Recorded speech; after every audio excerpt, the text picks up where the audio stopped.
Oh, transcribing. Yeah. All right. So happy Monday again to everybody. This is our first call of January of 2026. So happy New Year, Merry Christmas, all the things, happy holidays. Same to you guys. What'd you say, Corinne? I said same to you guys. Oh, thank you. Thank you. Thank you. Thank you. I know, and we didn't even have a live, so this is our first communication with the outside world since the holiday break.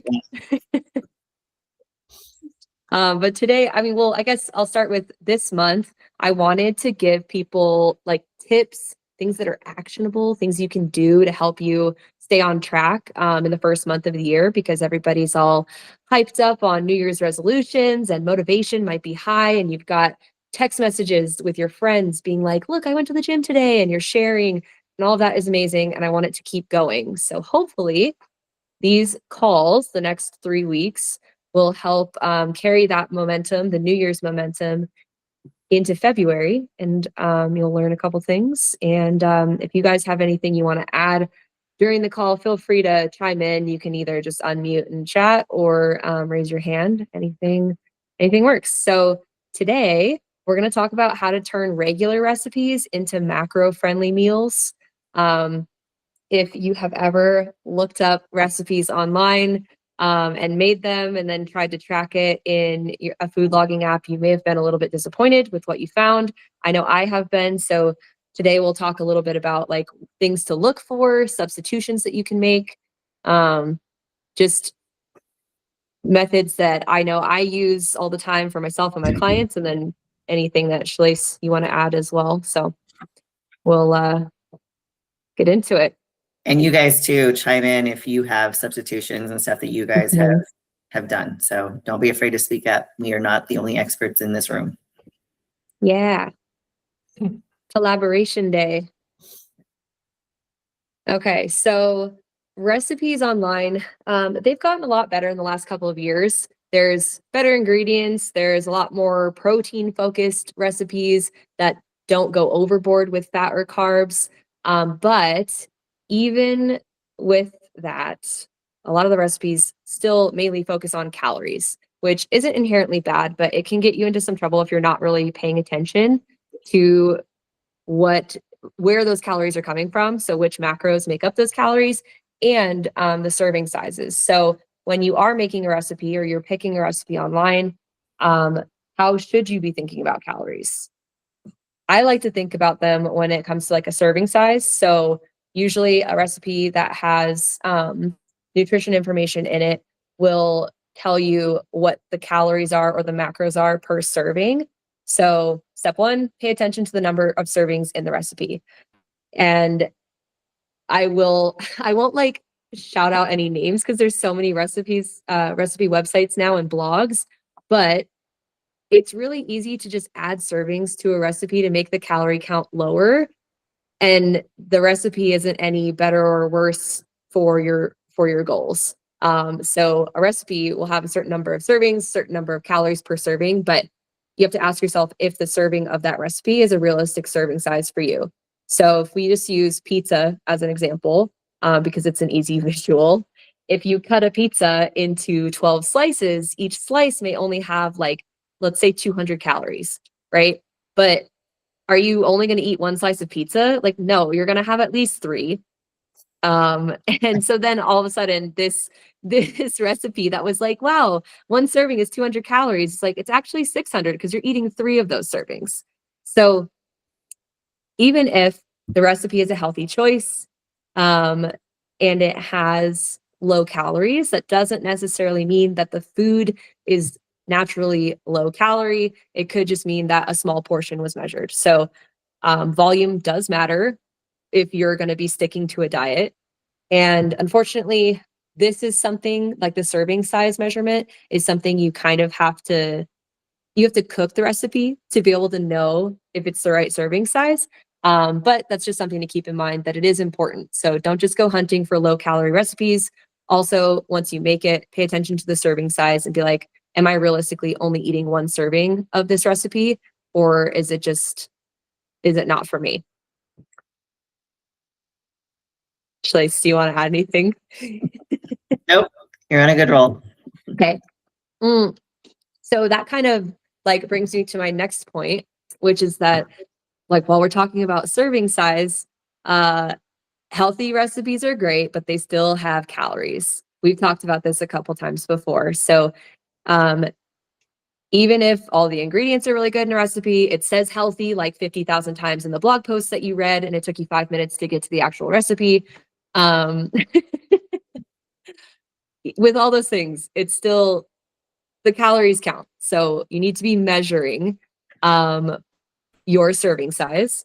So if you want to be accurate, you'll measure your portions and you'll measure it by grams. And we can talk about how to do that if you'd like, or just at the very least, eyeball the measurement based on the number of servings in the recipe, or the number of calories you'd like to get from that meal.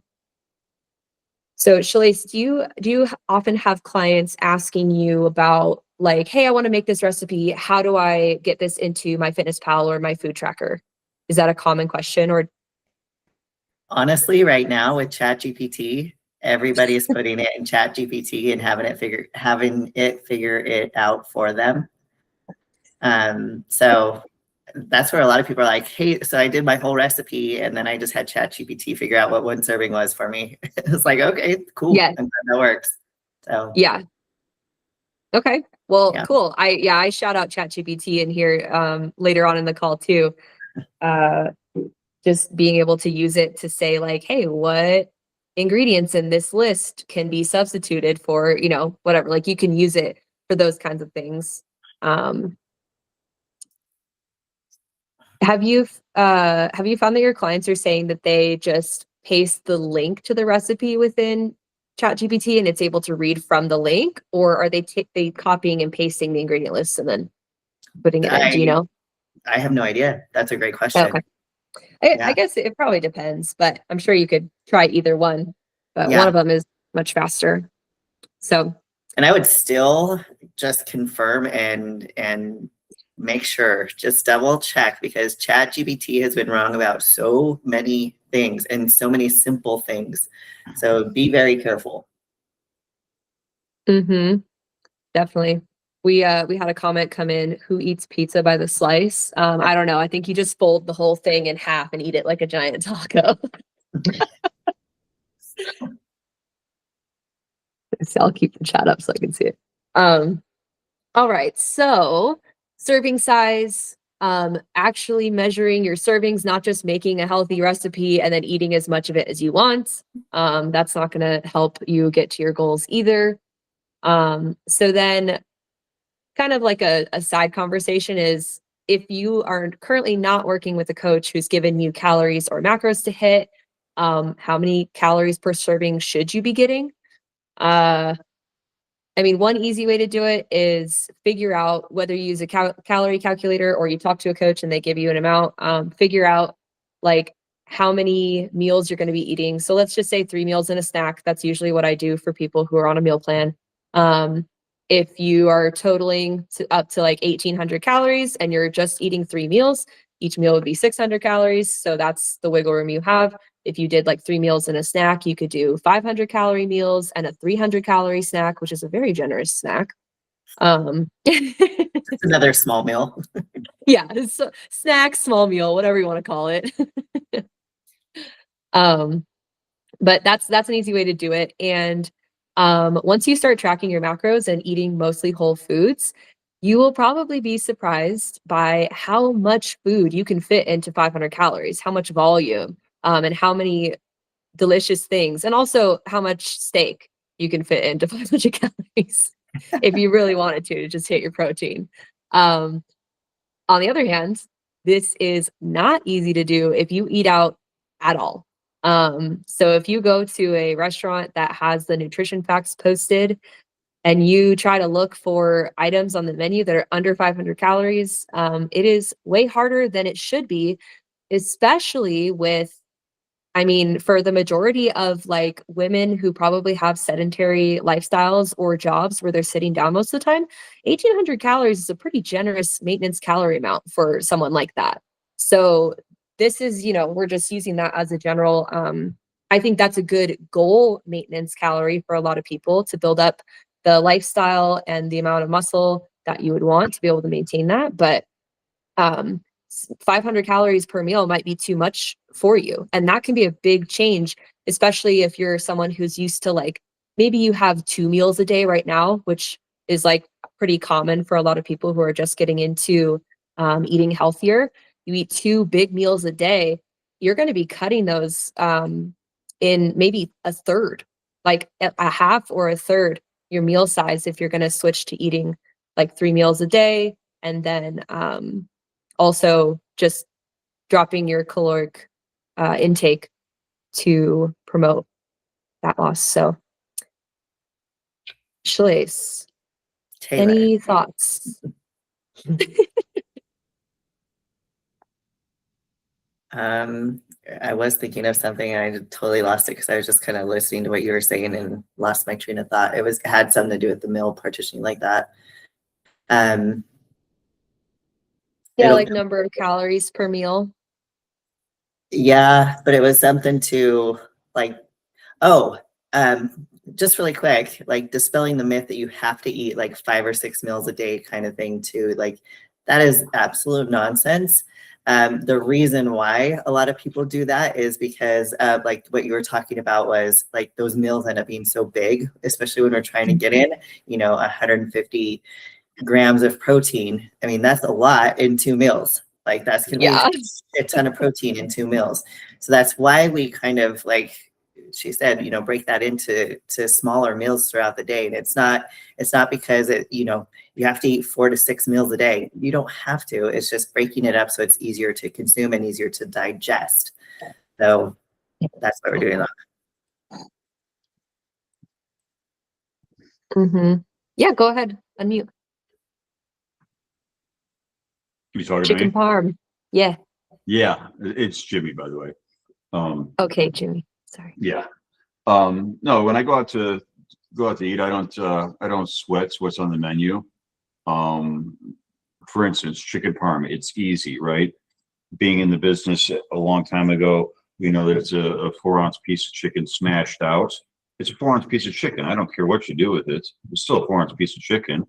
I can scrape off the breading, right? Normally when I go out, I look for chicken parm because I know it's 4 ounces of that. I can ask for a steamed broccoli on the side. The sauce is almost nothing. So I'm scraping off the breading on it, and maybe I eat a little piece of cheese, this with it. It seems it gets me close enough that I don't feel bad, and I don't have to special order anything. I don't have to look at anything. That's my safe go-to. Mm-hmm. Yeah. I mean, obviously we can all eat steak and nobody, but sometimes you just don't feel like a steak at a restaurant. And most places, like if somebody says, hey, let's go get Italian, right? That's like, death for bodybuilding because it's pasta, right? Yeah. But I can get me a chicken parm or veal cutlets, which is veal with the breading. But I just dismantle it and go, which parts can I eat and still get the flavors? Yep. There's always ways to make it work, right? Oh yeah. And I also have to make a bastard order, and have the kitchen staff, worry about spitting in my food because I ordered, it this way. But going off of that, here's the thing. There are so many people out there that have like dietary restrictions or allergies or whatever too, that there's so many restaurants out there that will do that because of that situation too. So it's funny to me, like when clients say, well, I how do I change this meal so it works? I'm like go off your menu, like whatever your macros are going to fit. They have food like that at a restaurant. You just have to ask for or like to take off some things like, hey, please don't cook it in butter. Can we steam it instead of saute it? Like just little changes like that are going to help too when you're eating out. I know that's kind of getting off on a tangent, but yeah, there's ways to make it work. Mm-hmm. And that too, Jimmy, like you can add extra protein. You can always ask for extra protein too. So there's that too. Yeah. You're going to pay for it, but Well, yeah, you can add it. Yeah, because who said bodybuilding was cheap, right? right. That's motivation to meal prep your food and not go out, is how much they're going to charge you for that extra smashed 4-ounce piece of chicken. Yeah. Yeah. All right. Well, so now that we know that calories matter, even if a recipe is healthy, and servings and serving sizes control the calories that we get from the recipe, now we can talk a little bit about the process of how would we turn just a regular recipe into one that's macro friendly, based on the ingredients that are in it and the macros that you're going to be getting. So you guys probably already guessed this, but the first thing that we will check is protein. Whether you are tracking calories or macros, you should still prioritize getting protein with each meal. I'd say for this conversation, the most important part is that it's going to make you feel full for longer. Your body's going to have to work extra to digest it. So protein is like, it's not free calories, but it's better calories than, and oh, it's the best macro as far as like the thermic effects of food. So not all protein is created equal. We have complete and incomplete proteins. You've got higher fat proteins versus low or moderate fat proteins. And then there's also the processing of the protein, whether it has like additives in it, or if there was a cooking method, or just how it was prepared. So those are all things to consider. And that's more on like the smaller side, or what am I trying to say? That's like less important than just how much fat are you getting from your protein source. Because fat is it's going to be the easiest way to get more calories if you're getting a lot of fat. So having a lower fat protein source is a really good way to keep your calories in check in a meal. So,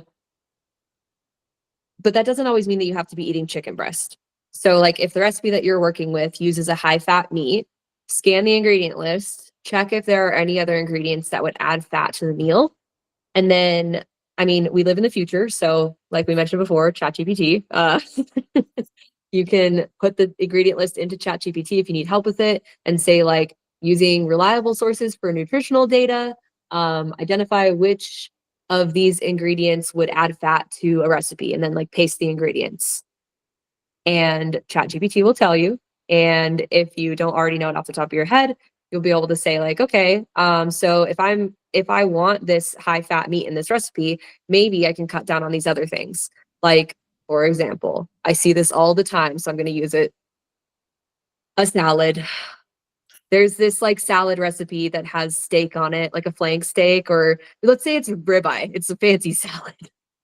We'll get a real fatty cut of meat. So we have a ribeye salad, and on the salad, there's also like an oil-based dressing. There's walnuts. There's cheese cubes. There's, what else would we put on this? I don't know, like pomegranate seeds, and then like feta cheese or something.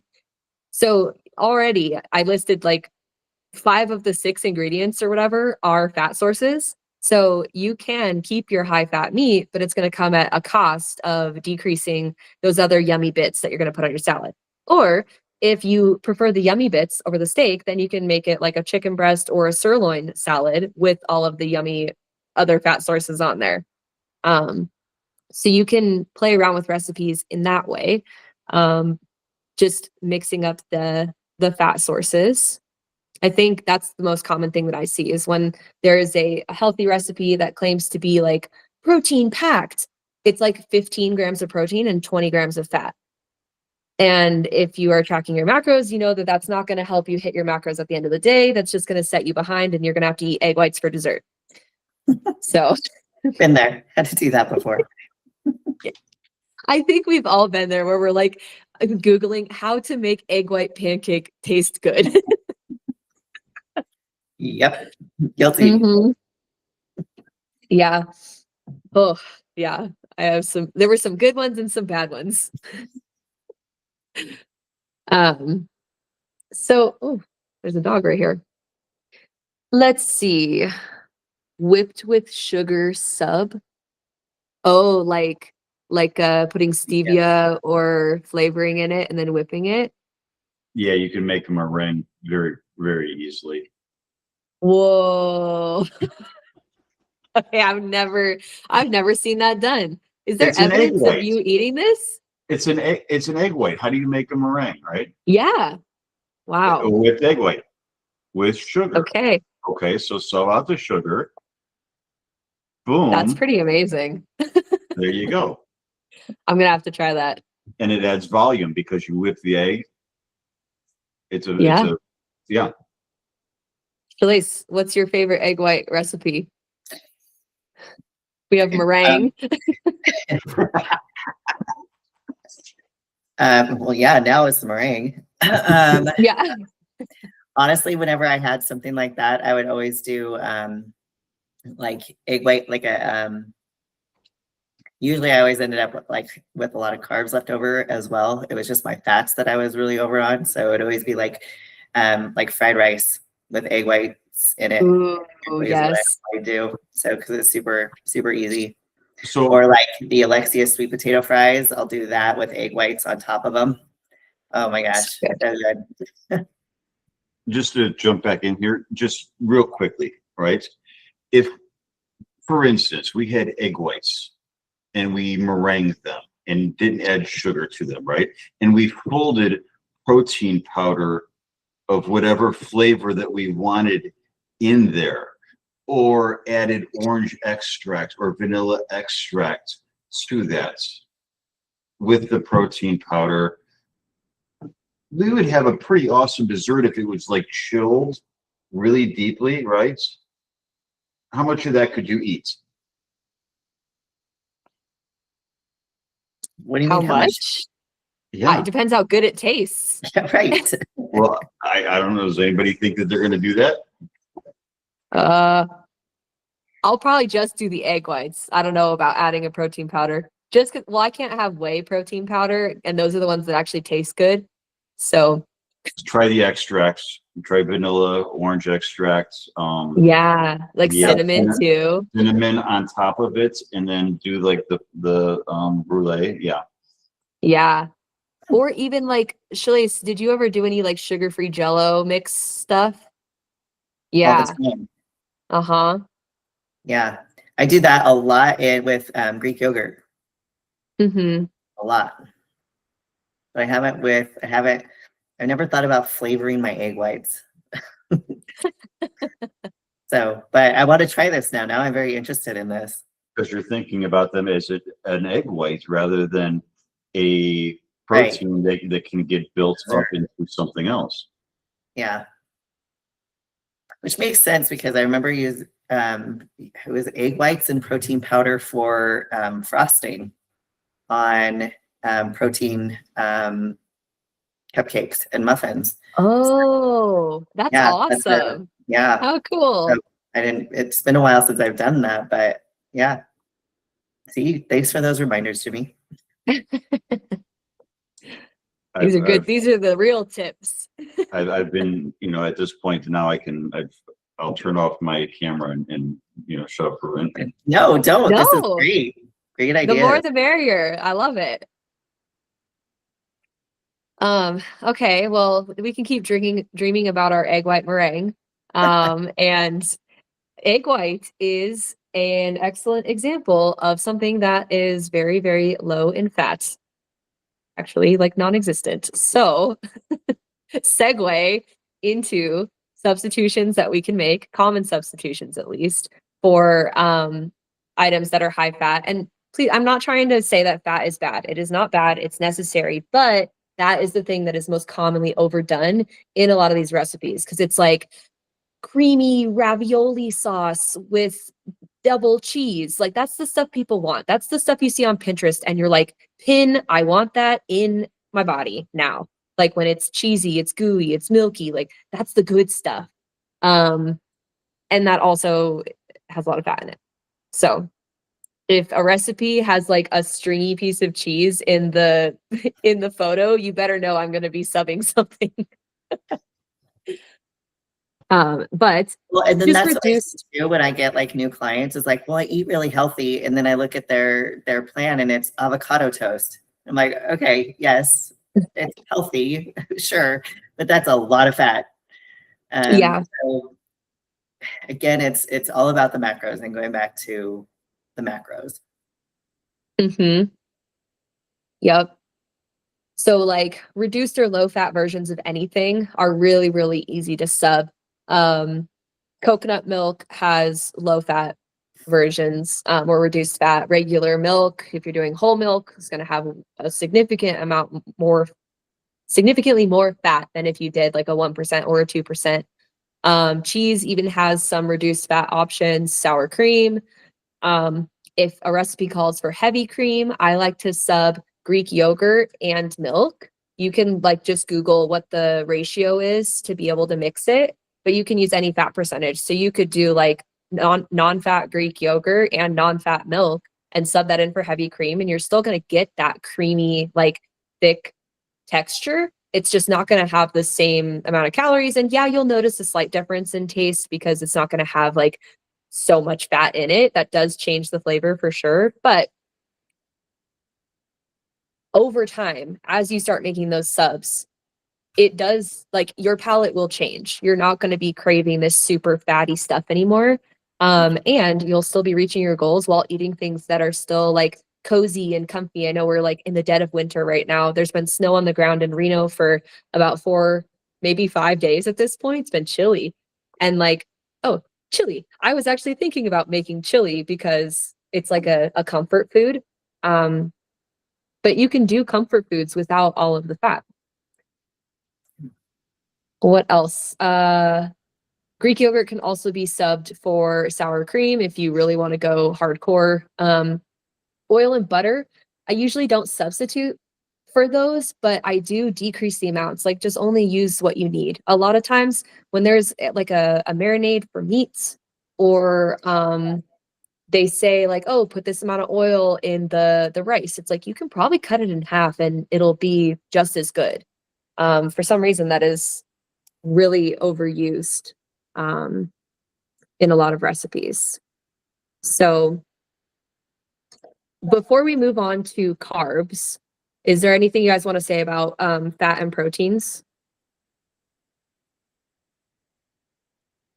Let me let my dog out and then I'll return. Think. Or any substitutions that you guys do too. I know Jimmy shared it. Dog out.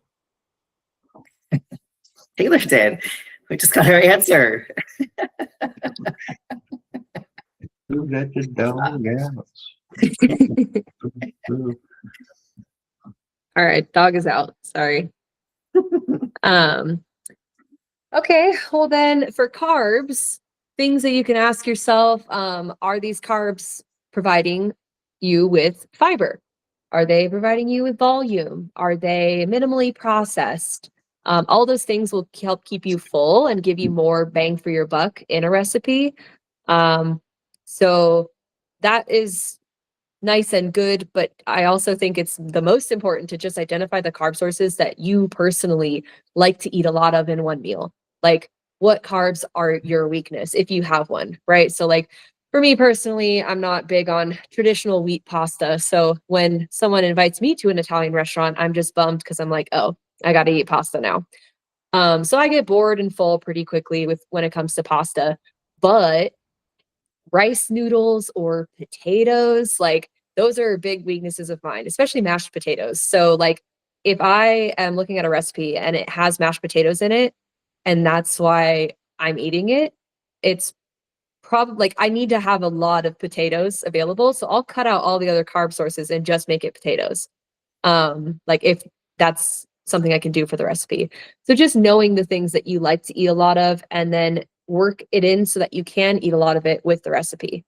So an example of that would be like if you were making a shredded beef in the slow cooker and you were serving it over mashed potatoes.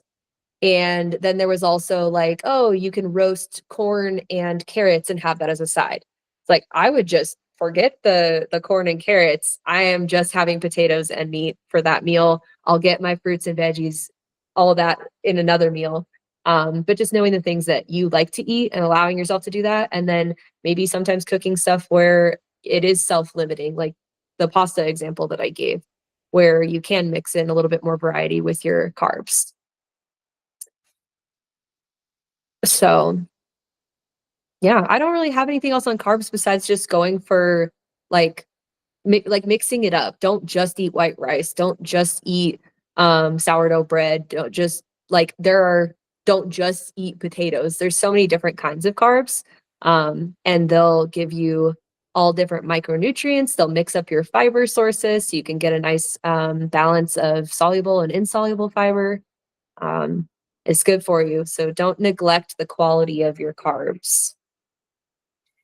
I want to segue off of that real quick and say, I mean, with all of these things, variety is so important for your diet. So again, I have a lot of clients that'll come to me and their first thing is like, oh, I could eat the same thing every day over and over again. Okay, but that's actually not good. Like, we don't want you to do that. Like, you need different micronutrients from different foods.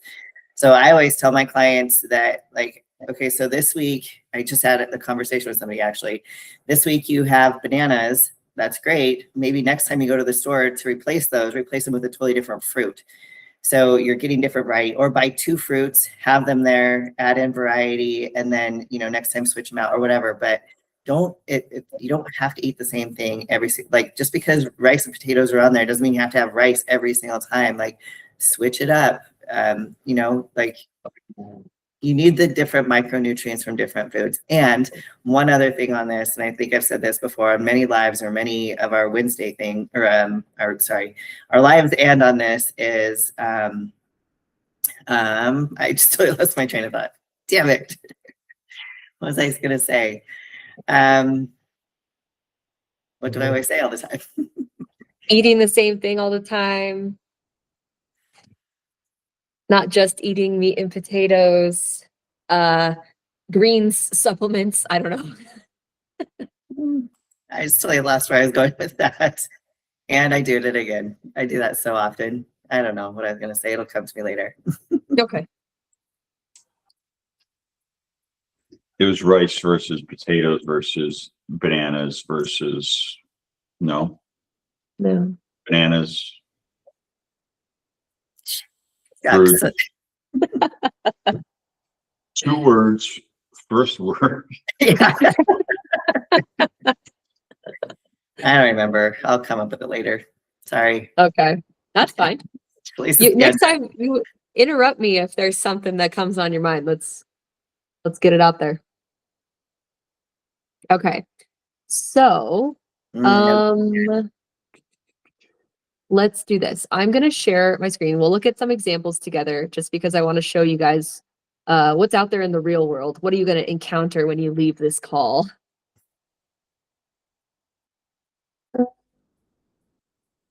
Let's do entire screen. Here. Okay. Okay, good. We see. Wait, let me minimize this or whatever. Okay, so I just Googled, let me make this bigger. I just Googled healthy, high protein recipes with nutrition facts. Very simple. Let's go to eating well. But 94 is a lot of recipes, but let's do this. All right, healthy, high protein recipes. Protein is an essential nutrient. These recipes contain greater than or equal to 15 grams of protein per serving, and greater than or equal to 7 grams protein per serving for a side. Okay. So let's take a look at how is this organized. I mean, like, look at all the, okay. Where's like a single recipe? High protein, low calorie, high protein, low carb. This is kind of cool. We'll do high protein, low calorie. Let's see what they say.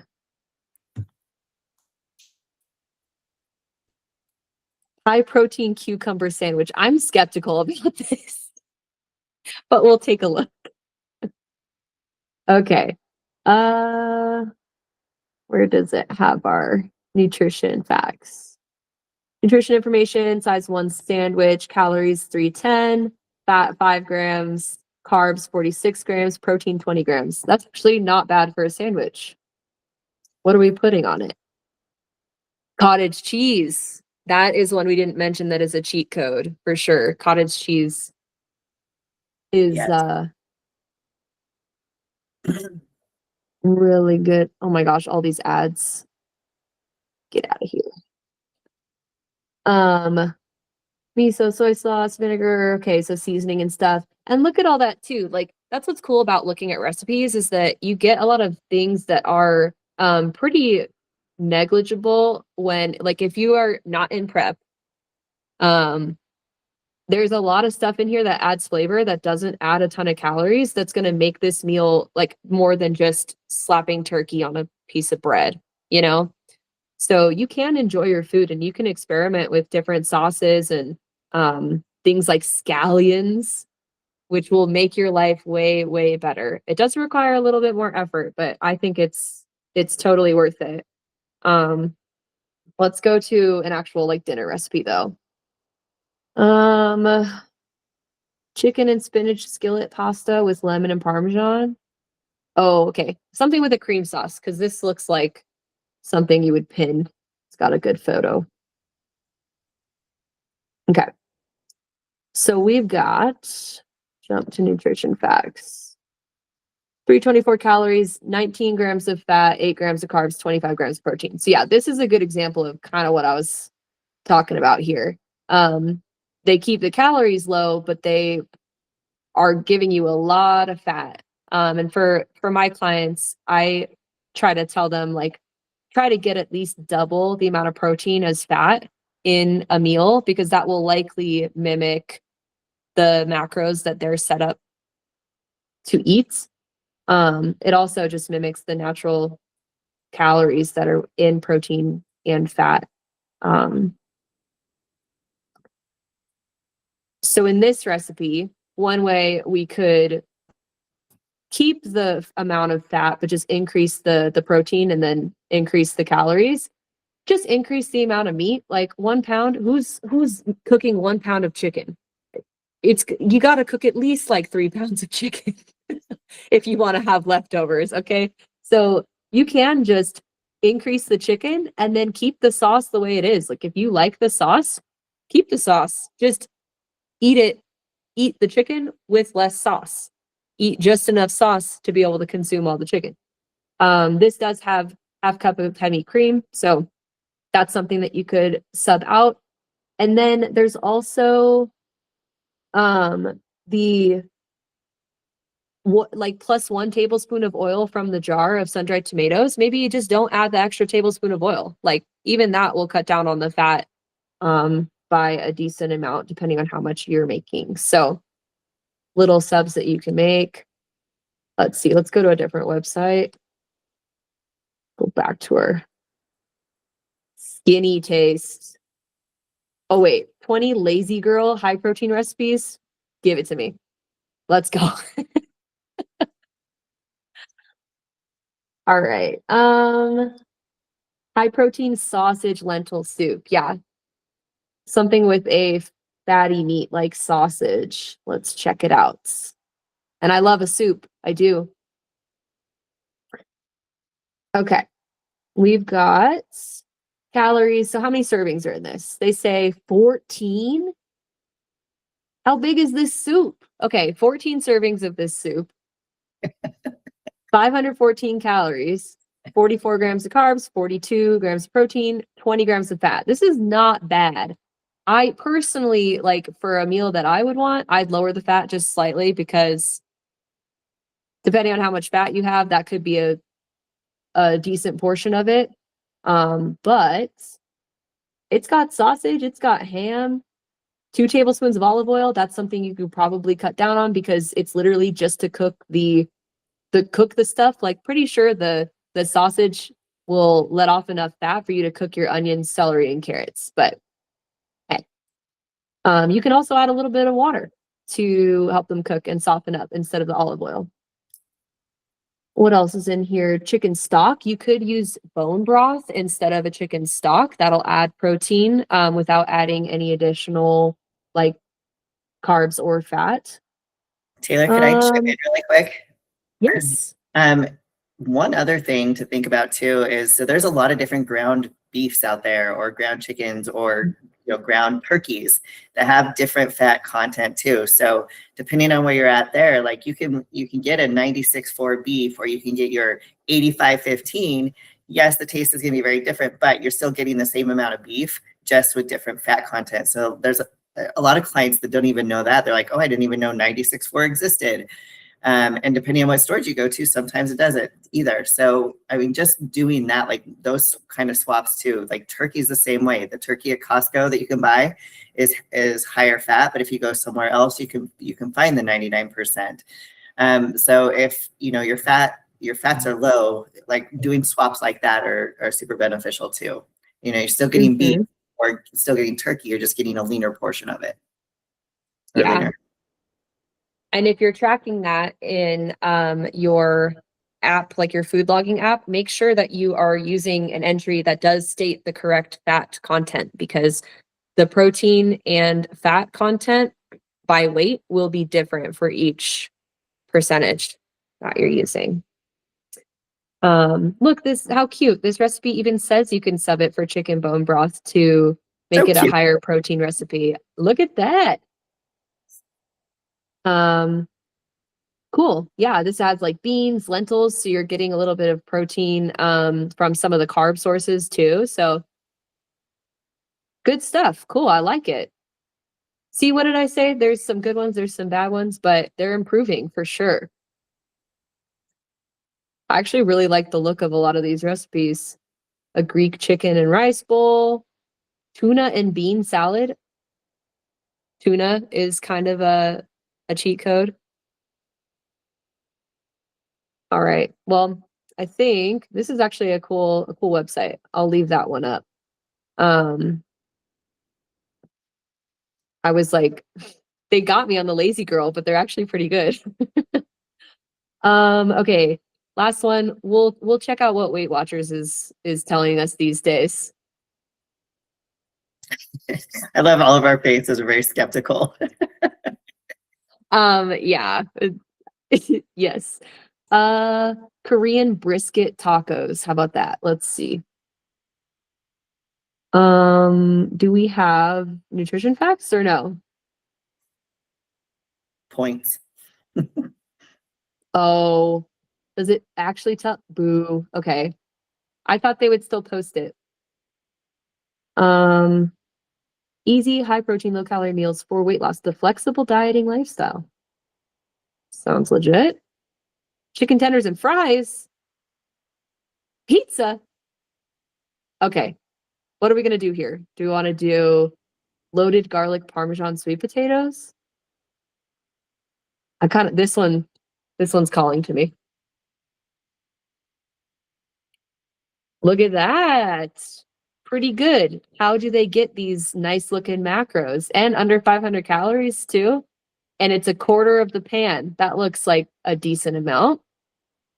Of course, it's got potatoes. So I'm like, what is it? We've got potatoes in grams too. Legend. Flexible dieting lifestyle. Shout out. Oh, he's great Parmesan. on Instagram. If it's the same guy, he's great. Yeah, maybe it is. We'll have to see. 16 ounces of 96.4 lean ground beef. See, okay. Told ya. Even with bacon, guys, center cut bacon, that's a cheat code as well. Getting that lower fat type of bacon, onion, carrots, peppers, garlic, all the seasonings, chicken broth, low fat marinara. Wow, this is good stuff. So if you guys want to be eating stuff like this and still hitting macros, yeah, is it the same? It is. Yeah. Follow him My on first Instagram if you guys recipe. don't. He is great. Question for the Cool. scientist. I would call it scientist, but yes, Jimmy. Hold on, let me raise my hand. Yeah. Yes, you in the back. Hi. So, because you guys called out the ground meats, different types, fatty, 96.4, and the like, and I'm a 75-25 guy. Whoa. Follow me. Okay. I don't have to add oil to my pan. I am not consuming the oil. There's no avocado oil into my pan. It's a stainless steel pan. I don't have to add anything to it. No avocado oil, no seed oils, no anything. I drain my meat. I'm not eating the fat. Tell me where I'm wrong. You're not, but I would still say be careful. I mean, yes, is that type of saturated fat better? For sure, but be careful of that. But you're also speaking to several women here our fats aren't going to be that high either. So I usually are an 80-20 because I can't find but I like the flavor. I drain, Sure. pat my stuff down, and I don't actually have to add oil to my pan or the recipes. I literally just take that part of it out during that process. There's no oil added to my meals. So the reason I'm asking about the science is, yes, I know trans fat and so on and so forth, but am I missing out on that? Or is there a reason that I should just go to, because if I'm at 95.5, right, I have to add something to my pan. Otherwise that meat's getting pretty dried out. Okay. See, and I always just add water to mine. And so you're basically steaming or boiling. They used to do that back in the Depression. They would boil all their meats. I don't add a lot, but yeah, and then I spray it. And you left. I'm adding some oils, but not chicken like a whole constantly. tablespoon of olive oil or anything like that. I'm still spraying the pan just for that purpose. And yeah, I mean, but then when I heat it up, I'm also adding water there as well when I heat up my food. Like I said, I'm just asking because I've always done it that way. So I never had to add, because I think most of the sprays that they say it's not even a 1 second hold, and you're 3 times past. So if you get the whole pan with your spray, you can basically quadruple the number that was on there for calories. Yeah, but again, it's not like a whole 2 tablespoons or even a tablespoon of oil either. So No, I mean, it's minimal in the whole big Agreed. scheme of things.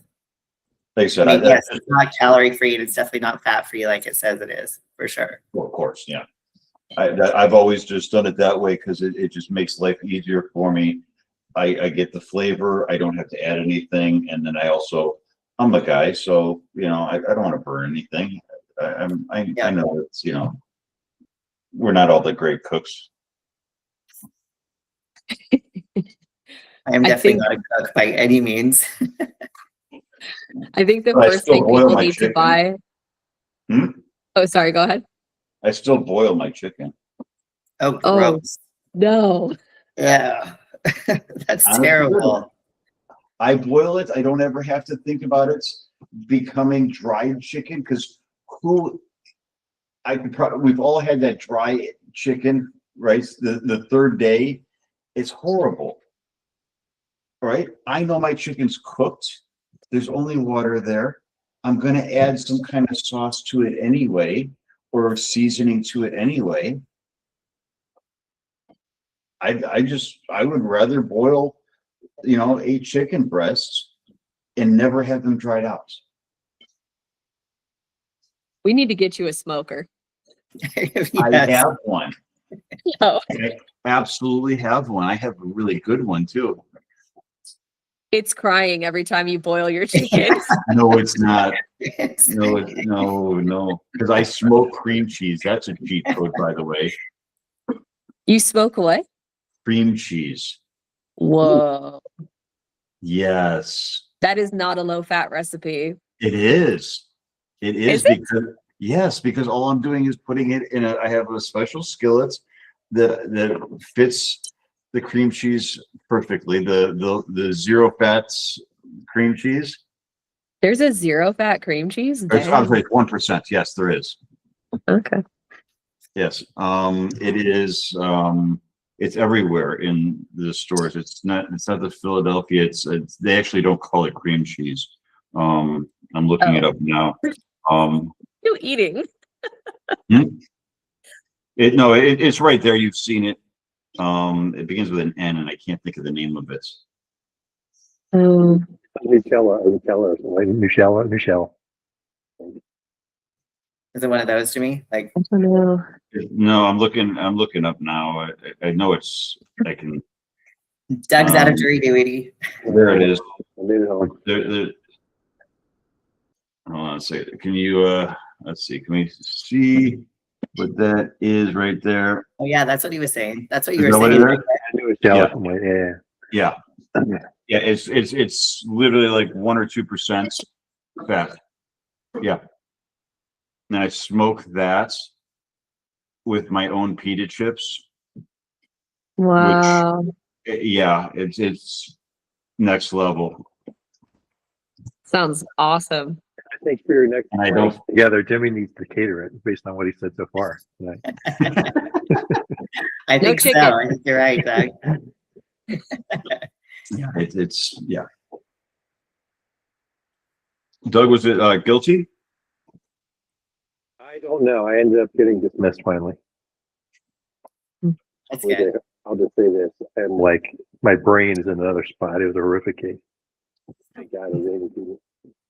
All right, so nobody hung, huh? Okay. All right. Well, do we want any final comments or questions for the recording? Anything? Should we just leave it on smoked cheese with pita chips and Yeah. Ended on the good stuff. smoked cheese, Yeah, but he said it's sugar-free yeah, meringue? homemade pita chips. He said. Right. Well, I'm using lavish bread, and I'm sure that's you've all heard of that before. So Yeah, you got all the tricks. I love it. why not? Why not? Cool. Yeah. Thanks, Taylor. Thanks, Jimmy. Thanks everybody for contributing tonight. Thanks for having me. Absolutely. Yeah. Anytime. Thanks for very joining. much. Thank you. Happy New Year, guys. If any questions come up, feel free to message us, but I'll stop the recording and we can hang out Hey, for a wait, bit if hold you'd on. like. What is our topic for next week? One moment. Next week's topic Una, I is saw that comment, Jimmy, about Uno reverse on the Weight Watchers. Nope, just kidding. Backing out. okay, so next week is called The Art of Doing It Anyway. Techniques you can use to make sure the plan works even on your worst day. I like it. That's a good Yep. topic for a lot of people. Yes. Yes, even myself. And I'll give yeah. a quick shout out to Thick Boy, who is an apparel company that we actually met at Real Coaches Summit last year. They are doing a challenge right now where you can like earn apparel. And one of the challenges was posting you going to the gym when you really didn't want to. So that's basically falling in line with what we're going to be talking about next week. Beautiful. Perfect. Cool. Awesome. All right. Let me All right, pause the guys. recording.